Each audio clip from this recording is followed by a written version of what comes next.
Hello friends, hello students, my name is Meenakshi Joshi और स्वागत है आपका मेरे इस चैनल पर जिसका नाम है ZNMD फोकस एंड बिलीव। मैं अपने इस चैनल पर मैथ की प्रॉब्लम्स सॉल्व करना सिखाऊंगी। एक्चुअली मैं यहाँ पर मैथ के कुछ बेसिक्स आपको बताऊंगी और सिर्फ मैथ ही इस चैनल पर पढ़ाया जाएगा, अदर सब्जेक्ट आपको नहीं पढ़ाया जाएगा। और मैंने ये चैनल विशेषकर उन स्टूडेंट्स के लिए जो 8th में, 9th में और 10th में हैं और वो अगर वो ट्यूशन्स भी करते हैं तब भी उनको बेसिक्स नहीं बताए जाते, उनको उनके सिलेबस का ही बताया जाता है। जैसे अगर कोई 10th का स्टूडेंट है तो उसको उसकी बुक से रिलेटेड बताया जाएगा। अगर उसके बेस कंप्लीट नहीं है, उसके बेसिक्स जो कॉन्सेप्ट है, उसके बेसिक कॉन्सेप्ट है, उनको क्लियर नहीं करवाया जाता ट्यूशन्स में भी। क्यों? क्योंकि उसके सिलेबस ये है और हर टीचर को, पढ़ाने वाले को यही लगता है कि उसने 9th 8th 7th कंप्लीट करी है तो ज़रूर उसको कुछ बेसिक्स पता होंगे।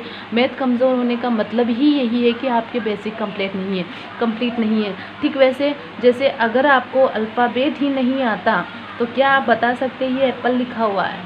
क्या आप बता सकते कि ये बॉय लिखा हुआ है? क्या आप बता सकते कि ये ज़ू लिखा हुआ है? बिल्कुल नहीं, क्योंकि हमें पहले अल्फ़ाबेट आनी ज़रूरी है। ठीक वैसे हिंदी में अगर हमें स्वर ही नहीं पता होते और अगर हमें व्यंजन ही नहीं पता होते, ये क है, ये ख है, तो क्या हम आज बुक पढ़ पाते? नहीं पढ़ पाते। सबसे पहले बेस में ये पढ़ाया जाता है, उसके बाद में आपको 12 कड़ी पढ़ाई जाती है, फिर आपको बुक पढ़ना आता है।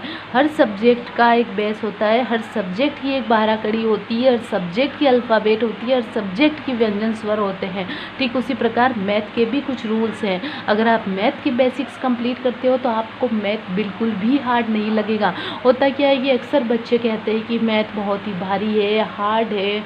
अगर हमारी स्टडी में, हमारी एजुकेशन में मैथ जैसा सब्जेक्ट नहीं होता तो आज सभी बच्चे अपने अपनी स्टडी में बहुत अच्छा रिप्रेजेंटेशन दे पाते, लेकिन ऐसा नहीं है। मैथ भी बहुत इजी है। मैं तो ये कहती हूँ कि सभी अन्य दूसरे सब्जेक्टों से मैथ बहुत ज़्यादा इजी है। बस ज़रूरत है तो आपको उसके बेसिक कंप्लीट करने की। ठीक है? क्योंकि कभी कोई भी चीज़ हो, उसकी छोटी छोटी चीज़ें याद होने से, उसकी छोटी छोटी चीज़ों का हमें पता होने से एक बड़ी चीज़ बनती है। हर चीज़ का ही, हमारे शरीर का ही ले लो। हमारे शरीर जो है छोटे छोटे सेल से बना है, इतने छोटे सेल से कि उसको अगर हम सूक्ष्म दृष्टि से देखें तभी हम उसको देख पाते हैं सेल को, अदरवाइज़ हम देख भी नहीं पाते हैं। तो हर एक बड़ी इकाई छोटी छोटी इकाइयों से मिलकर बनी होती है। ठीक, अगर हम अपने घर की बात करें तो घर भी तो छोटी छोटी ईंटों से मिलकर बना है।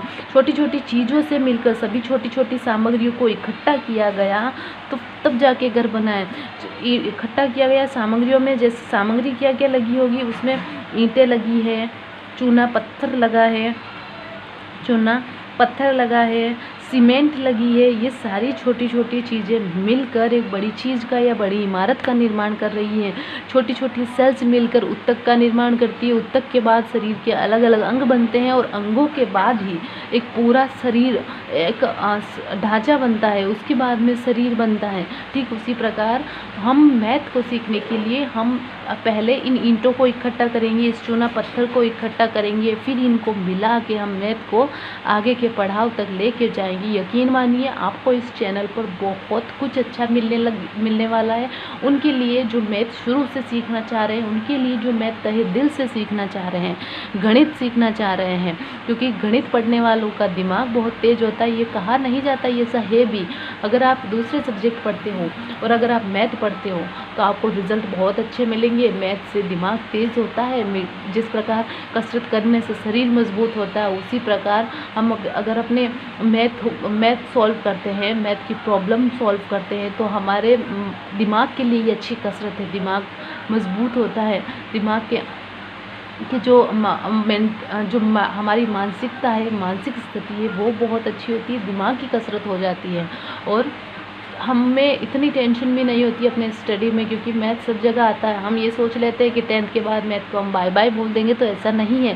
क्योंकि आजकल चाहे प्राइवेट एग्ज़ाम हो, प्राइवेट नौकरी के लिए भी आप एग्ज़ाम देते हो तो बहुत सी अच्छी प्राइवेट नौकरी पाने के लिए आपको एक एग्ज़ाम देना होता है, जिसमें आपको एक एग्ज़ाम देना होता है जिसके अंदर आपको मैथ से पाला पड़ेगा। कॉम्पिटिटिव एग्ज़ाम सरकारी नौकरी के लिए ले लो, मैथ हर जगह आएगी। तो अभी से इसकी शुरुआत की जाए तो बहुत अच्छा है। और कहा भी जाता है कि अगर हम किसी चीज़ का निरंतर अभ्यास करते हैं, कंसिस्टेंसी रखते हैं किसी चीज़ को सीखने के लिए, तो हम उसमें माहिर हो जाते हैं, उसमें पक्के हो जाते हैं। तो हमें मैथ सीखनी है, उसके बेसिक्स में कुछ आपको बताऊंगी।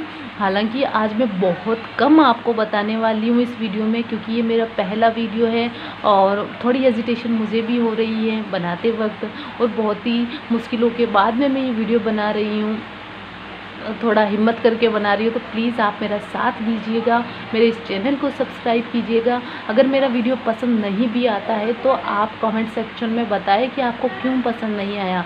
और प्लीज़ मैं आपसे रिक्वेस्ट करती हूँ, इस चैनल की बात नहीं कर रही हूँ, मैं सभी चैनल की बात कर रही हूँ जो नया चैनल बनाने वाले होते हैं यूट्यूबर, उनकी बात कर रही हूँ। आप उनके मिनिमम 4 या 5 वीडियो ज़रूर देखें, क्योंकि हो सकता है कि शुरू में उनको भी दिक्कतें आ रही हो और बाद में धीरे धीरे रफ्तार पकड़ ले, ठीक है वो। तो आप हर जो भी यूट्यूबर हैं उनके मिनिमम 3-4 वीडियो देखें और उसी के बाद में कुछ डिसीज़न ले कि ये अच्छा नहीं बना रहे हैं या ये अच्छा नहीं सिखा रहे, यहाँ पे इनके जो वीडियोज़ हैं इनके द्वारा दी गई जानकारी हमारे लिए यूज़फुल नहीं है। तो आप ये डिसीज़न बाद में लें जब आप उनके 3 से 4 वीडियो देख लें, पहले डिसीज़न न लें, ठीक है। तो मैं आज आपको मैथ की बेसिक शुरुआत करवा रही हूँ। आप इसको सीखें, प्रयास करें, अभ्यास करें। इस सबसे पहले जिस प्रकार हम इंग्लिश सीखते हैं तो हमें अल्फ़ाबेट से हमारा पाला पड़ता है, हिंदी सीखते हैं तो हमें स्वर व्यंजनों से पाला पड़ता है, इसी प्रकार मैथ की अल्फ़ाबेट, मैथ के स्वर व्यंजन है। पहले तो हमें काउंटिंग मुझे लगता है सबको आती होगी, सब शब्द जो भी काउंटिंग जो नंबर्स है उसको पहचानना सबको आता होगा। अगर नहीं आता है तो ये भी आप मुझे कमेंट सेक्शन में डाल के बताइए, मैं ज़रूर आपको बताऊंगी। तो मैथ की सबसे पहले क्या होता है अल्फ़ाबेट, इसमें हम टेबल्स काउंटिंग करते हैं, काउंटिंग तो सबको आती है। उसके बाद में हम पहाड़े लर्न करते हैं, और अच्छे स्टूडेंट को, अच्छे कॉम्पिटिटिव स्टूडेंट को हमेशा 25 तक की टेबल तो लर्न होनी ही चाहिए। अगर आप अच्छे स्टूडेंट बनना चाहते हैं, मैथ को अच्छे से सीखना चाहते हैं, तो 25 तक पहाड़े आपको किसी भी हालत में याद करना पड़ेगा। मैं बताऊंगी आगे आपको कि कैसे हम टेबल्स को ताउम्र याद कर सकते हैं, ताउम्र इसको याद रख सकते हैं, ताकि कभी भी कोई हमसे पूछे तो फटाक से आंसर में दें, ये भी मैं बताऊँगी। मैं बता दूँ आपको बेस में आपको क्या क्या सीखना है। बेसिक में पहाड़े लर्न करना है, वर्गमूल आपको आने चाहिए, मिनिमम 25 नहीं, मिनिमम 50 तक तो आपको वर्गमूल आने ही आने चाहिए। अगर आप सोच रहे हैं कि आपको आगे कॉम्पिटिटिव एग्ज़ाम भी देना है तो ज़रूर आप 50 तक वर्गमूल लर्न करें।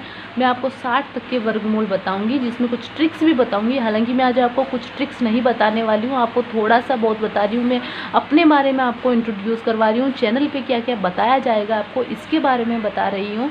अगला जब मेरा वीडियो आएगा तब मैं उसमें आपको ट्रिक्स भी बताऊंगी। और धीरे धीरे आज मैं ज़्यादा लेक्चर दे रही हूँ, आपको लग रहा होगा कि मैडम तो लेक्चर देते हैं, पढ़ाते नहीं है, इस पर यूज़फुल कुछ भी नहीं है।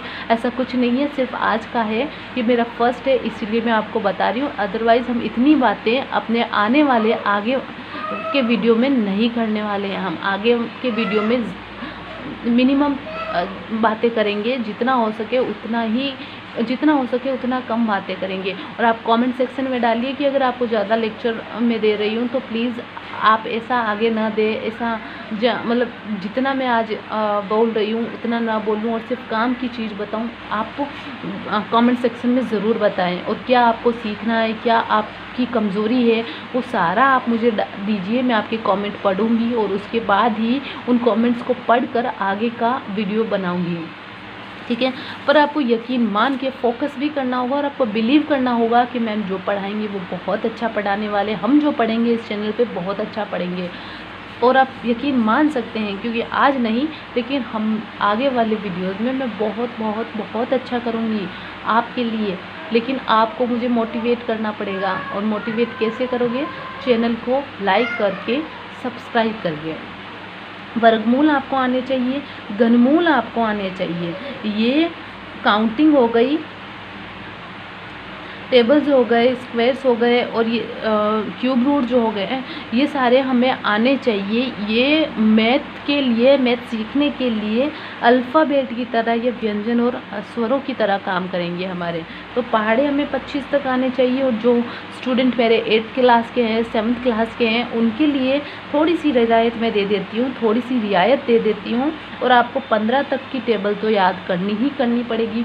मुझे आशा है कि आप टेबल्स तो कहीं ना कहीं से अरेंज कर लेंगे, मुझे करवाने की ज़रूरत नहीं है। अगर मैं करवाने बैठूंगी तो वीडियो थोड़ा लंबा चला जाएगा, तो हम शुरू करते हैं। आज थोड़ा सा सीख रहे हैं लेकिन बहुत अच्छा सीखेंगे। ठीक है, आपको क्या करना है, आपको 25 तक टेबल लर्न करनी है। और लर्न करने के लिए आपको उसको रिपीट करना पड़ेगा। आपको एक ही टेबल को या 2-3 कुछ टेबल्स ले लीजिए जो आपको डिफ़िकल्ट लग रही है, उनको दिन में 10 बार रिपीट कीजिए। दिन में 10 बार, अगले दिन 5 बार, उसके अगले दिन 3 बार, उसके अगले दिन 2 बार, ऐसे रिपीट करते जाएंगे तो आप माइंड में सेट हो जाएगा, आपके दिमाग में सेट हो जाएगा कि हाँ, ये सारी चीज़ें हैं जो अब मुझे भूलनी नहीं है। आपका दिमाग ये गेन कर लेगा कि मुझे ये सारी चीज़ें नहीं भूलनी है, और वो ताउम्र तक याद रखेगा। बस रिपीट करते जाइए हर चीज़ को, जो भी आपने पीछे पढ़ा है उसको रिपीट करने से वो चीज़ें हमारी लाइफ में रहती हैं, हमें वक्त आने पर हमारे काम आती हैं। बस उनको समय समय पर रिपीट करते जाइए। तो पहाड़े हो गए, आपको 25 तक पहाड़े लर्न करने ही करने हैं। ठीक है, और इसके लिए 10th वाले बच्चों के लिए ये हैं, 10th वाले बच्चों के लिए हैं, और बाकी 15 तक तो 8th वाले बच्चों को लर्न करनी ही पड़ेगी ये टेबल्स। ठीक है, अब मैं 19 की कुछ ट्रिक्स है टेबल में, वो मैं आपको बता देती हूँ। जैसे 19 का पहाड़ा है, 19 के पहाड़े में हम क्या करेंगे, एक एक छोड़ेंगे। 1 लिख दिया, 2 को छोड़ दो, 3 लिख दिया, 4 को छोड़ दो, 5 लिख दिया, 6 को छोड़ दो, 7 लिख दिया, 8 को छोड़ दो, 9 लिख दिया। इसी प्रकार हम आगे तक करते जाएंगे।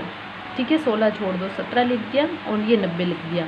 अब नीचे से 0, 1, 2, 3, 4, 5, 6, 7, 8, 9। हमारा मकसद ये नहीं है कि हमें सीक्वेंसली याद हो, हमारा ये मकसद है कि एग्ज़ाम के टाइम चीज़ें हमारे काम आनी चाहिए। और अगर आपको ये 19 की टेबल है, लर्न करनी है और लर्न नहीं भी होती है, तो ये ट्रिक है कि आपको वक्त आने पर कुछ इस तरीके से आप उसे कर सकें।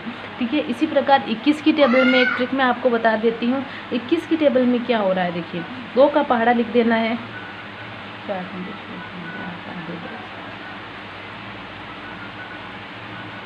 लिख दिया। अब यहाँ से शुरू कीजिए, 1, 2, 3, 4, 5, 6, 7, 8, 9, 10। ये 21 की टेबल हो गई। अब देखना, 21 एकम 21, एक हम बात कर रहे हैं 21 एकम 21, तो 1 लिखना है, और 1 का डबल 2 हो गया। 21 दूने 2, पीछे 2 आएगा, ये याद रखना है। 2 का डबल 4, 21 तिहाई 3 आ गया, 3 का डबल 6, 21 चौके 4 आ गया, उसका डबल 8, 21 5 हो गया, और उसका डबल 10, 21 6 का मतलब 21 6 बोलते ही हमें 2 का पहाड़ा आता है। 2 का पहाड़ा 6 बार बोलते हैं 12, और 21 6 126, क्योंकि 6 पीछे आ रहा है, या 6 का डबल होगा। 21 6 126, 21 7 हमें बोलते ही ये आ जाना चाहिए। 21 7 का मतलब तो ये हो गया, और 14 ये हो गया। 21 8 168, 21 9 लिख दिया, और 9 का डबल ये हो गया। 21 दाई 10, देखो 10 के पहाड़े में दाई का मतलब ये होता है 10, तो हमने 10 ले लिया। और आगे 21 को हम 21 का डबल तो हम नहीं करेंगे, 10 का डबल करेंगे तो 20 आएगा, लेकिन इसका एक है हासिल का, ये जुड़ जाएगा। तो ये 2 के पहाड़े में 21 दाई 10 हो गया, और ये आगे हमने 2 लिख दिया। ठीक है, इस प्रकार हम 21 की टेबल का एक शॉर्ट ट्रिक बना लेते हैं। शॉर्ट ट्रिक जैसा होता कुछ नहीं है, बस ये अपना दिमाग है, इसको हमें किसी भी तरह से चीज़ें याद करवानी होती है, और इसके लिए तंत्र अपनाए जाते हैं। इस प्रकार ये हो गया। अब हम लर्न करेंगे वर्गमूल की बात करते हैं। वर्गमूल में हमें मिनिमम 50 तक वर्गमूल आने चाहिए। ठीक है, अच्छे कॉम्पिटिटिव को 50 तक वर्गमूल आने ही चाहिए। ये कंपलसरी है। अगर आपको नहीं, मैं आपको शॉर्ट ट्रिक बताऊंगी आगे के वीडियो में कि किस तरीके से हम 100 तक वर्गमूल मुख ज़बानी याद रख सकते हैं। ज़्यादा दिमागी कसरत करने की भी ज़रूरत नहीं होगी। लेकिन अभी के लिए मैं बस इतना बता रही हूँ ताकि जब मैं नेक्स्ट वीडियो बनाऊँ तब तक आप तैयार हो जाए, अब थोड़ा तैयार हो जाए कि हम मुझे ये याद करने के लिए बोला है मैम ने और ये याद करूँ मैं। ठीक है, तो आपको, मुझे लग रहा है मैंने आपके लिए तैयार किया, आप स्क्रीनशॉट ले लीजिएगा। ये देखिए मैंने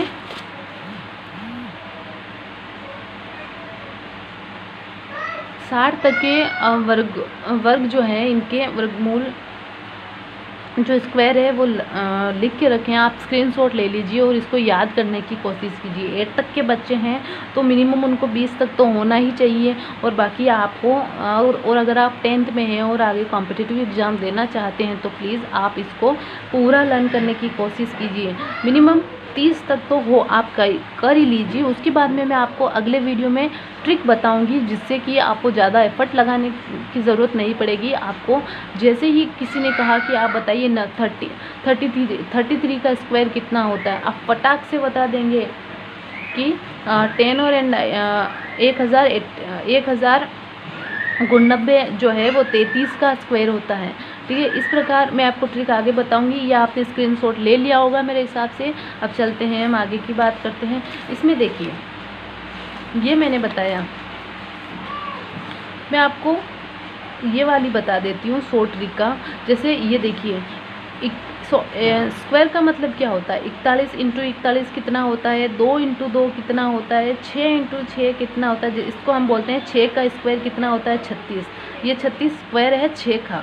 6 को 6 से गुणा करने पर, 7 को 7 का स्क्वायर क्या होगा, 49 होगा। 7 को 7 से गुणा करने पर 9 का स्क्वायर क्या होगा, 9 को 9 से गुणा करेंगे तो 81। इसी को स्क्वायर बोलते हैं। ठीक है, तो हम बात करते हैं 41 वाली लाइन का स्क्वायर कैसे करना है, लर्न।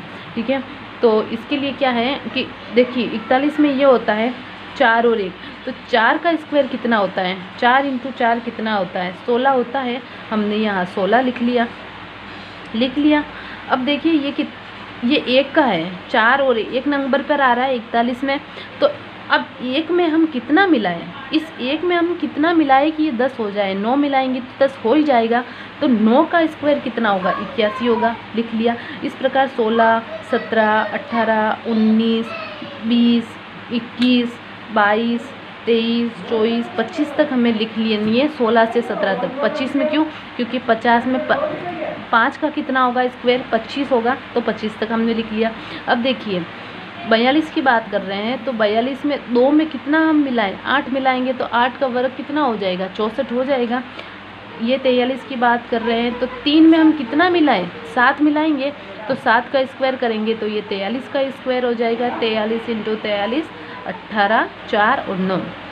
इसी प्रकार 44 में 4 में कितना मिलाएंगे, 6 मिलाएंगे कि ये 36 हो जाए। देखिए 16 डायरेक्ट, जैसे मुझे किसी ने पूछ लिया कि 47 का स्क्वायर कितना होगा, तो देखिए यहाँ हमें पता है 41 वाली लाइन को 16 से शुरू करना है। 16, 17, 18, 19, 20, 21, 22 हो गए। 47 की बात कर रहे थे, तो 47 इंटू 47 जब करेंगे तो 22 तो आएगा ही आएगा। ठीक है, 16, 17, 18, 19, 20, 21, 22 आ रहा है। ठीक है, अब 22 47 से अब 7 में कितना मिला है कि 10 हो जाए, 3। तो 3 का स्क्वायर कितना होता है, 09 आ गया, 09। जैसे अब मुझे किसी ने पूछ लिया कि 49 का स्क्वायर बताइए। 16, 17, 18, 19, 20, 21, 22, 23, 24, इसका मतलब 24 आएगा। अब 9, क्योंकि 49 है तो 9 में कितना मिलाएंगे, 1 मिलाएंगे तो 10 हो जाएगा। तो 1 का स्क्वायर कितना होता है, 01। हमें ये ध्यान रखना है कि इसमें 4 के डिजिट ही आएंगे, इस पूरे नंबर में 4 डिजिट होंगे। तो हमने ये लिख लिया। जैसे ही 50 का पूछा, 50 का तो बहुत ईजी है। 50 में 5 आता है, 5 का स्क्वायर 25 होता है, 2 0 लगा लो। ठीक वैसे ही अब देखिए 51 का कितना, 60 वाली लाइन जो है, 51 वाली लाइन का स्क्वायर किस तरह आसानी से हम बना सकते हैं। 51 यहाँ से शुरू होता है और 51 का स्क्वायर कितना होता है, 25 होता है। लेकिन हमें 25 नहीं लेना, हमें 26 से शुरू करना है। 26, 27, 28, 29, 30, 31, 32, 33, 34, 35 को छोड़ देना है, क्योंकि हमने वहाँ पे भी एक को छोड़ा था, हमने यहाँ पे भी एक को छोड़ दिया। 35 को छोड़ दिया, 36 पे लिख लिया। अब देखिए जी, 51 की बात कर रहे हैं, 51 का स्क्वायर की 51 इंटू 51 तो एक का कितना होता है स्क्वायर, 01। 52 की बात कर रहे हैं तो 52 में 2 आता है, 2 का कितना होता है 4। उसी प्रकार 53 में 9, 54 में कितना होगा 4 आ रहा है तो 4 का स्क्वायर 16, इसमें 5 का आ रहा है तो 5 का 25, इसमें 6 आ रहा है तो 36, इसमें 7 आ रहा है तो 49, इसमें 8 आ रहा है तो 64। इसी प्रकार हो जाएगा, ये देखिए 64, 81 और 00। ये हो गया 51 वाली लाइन का, 51 इंटू 51 वाली लाइन का। हमने 60 तक, हमने आज 50 वाली लाइन मतलब 41 वाली लाइन और 51 वाली लाइन की एक शॉर्ट ट्रिक देखी है जो आपको याद रहेगी। आप इसको लगातार प्रैक्टिस करेंगे तो ये चीज़ें आपको याद हो जाएगी। कैसे भी करके आपको वर्ग, पहाड़े ये याद करने। नेक्स्ट वीडियो जब मैं बनाऊंगी तब मैं आपको इसकी शॉर्ट ट्रिक बताऊंगी। और कमेंट सेक्शन में प्लीज़ अपने कमेंट दीजिए कि आपको मेरा वीडियो कैसा लगा, और जो अगर मेरी कुछ इसमें गलतियां हैं तो वो भी बताइए। हालांकि मुझे पता है इसमें बहुत सारी गलतियां होंगी क्योंकि ये मेरा फर्स्ट वीडियो है। Please try to understand and subscribe this channel. Okay, thank you for watching this video.